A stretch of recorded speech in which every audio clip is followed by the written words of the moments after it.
আসসালামু আলাইকুম সুপ্রিয় শিক্ষার্থী বন্ধুরা, আশা করি আমরা সকলে ভালো রয়েছি।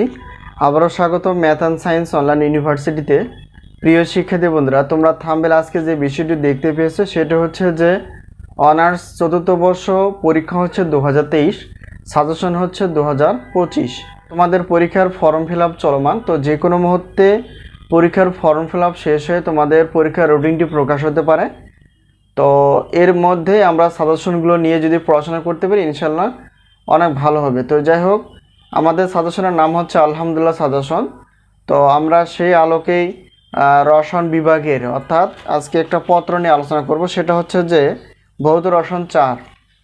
তো এটা হচ্ছে অনার্স চতুর্থ বর্ষ রসায়ন বিভাগের অর্থাৎ ন্যাশনাল ইউনিভার্সিটির ভৌত রসায়ন 4 এই পত্র নিয়ে আজকে আমরা আলোচনা করব যে এই পত্রের কয়টি অধ্যায় আছে এবং সেখান থেকে আমরা কয়টি প্রশ্ন বাছাই করে ফেলেছি ক বিভাগ, খ বিভাগ এবং গ বিভাগের জন্য। তো আমাদের সাজেশন থেকে আসলে কতটুকু কমন হয় এবং আমাদের সাজেশনের সম্মানী কত, সবগুলো আমরা ডিটেলস আলোচনা করার চেষ্টা করব ইনশাল্লাহ। প্রিয় শিক্ষার্থী বন্ধুরা, আমরা জানি যে অনার্স চতুর্থ বর্ষের রসায়ন বিভাগের টোটাল 8টি পত্র রয়েছে। সে 8টি পত্র যদি আমরা নিতে পারি সেখানে বিশাল অফার থাকে, তো 1টি 2টি পত্রে কোনো অফার থাকে না। তো এখন আমরা জানবো যে ভৌত রসায়ন 4-এর অর্থাৎ টোটাল অধ্যায় রয়েছে হচ্ছে 3টি।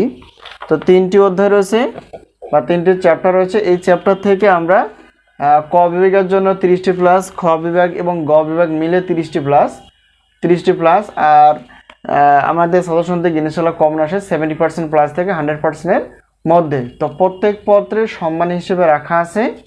তো আমাদের সাজেশনের সম্মানী হচ্ছে প্রত্যেক পত্রের প্রশ্নপত্রের জন্য 105 টাকা আর উত্তরপত্র হচ্ছে 50 টাকা।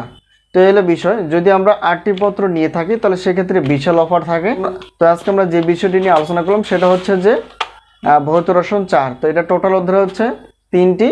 তো এখান থেকে আমরা খুব গুরুত্ব সহকারে যা তোমরা সাজেশন যেভাবে নিবে সেটা হচ্ছে যে হোয়াটসঅ্যাপের মাধ্যমে, এটা হচ্ছে আমাদের হোয়াটসঅ্যাপ নাম্বার, এই নাম্বারের সঙ্গে যোগাযোগ করে তোমরা সাজেশনগুলো নিতে পারবা পিডিএফ আকারে। তো সাজেশন বিষয়ে কোনো প্রশ্ন থাকলে অবশ্যই কমেন্টসে অথবা হোয়াটসঅ্যাপ নাম্বারে তোমরা প্রশ্ন করতে পারো। তো আজকে এই পর্যন্তই, পরবর্তী পর্বে দেখা হবে ক্লাস বিষয় অথবা সাজেশন বিষয়ে। আল্লাহ হাফেজ।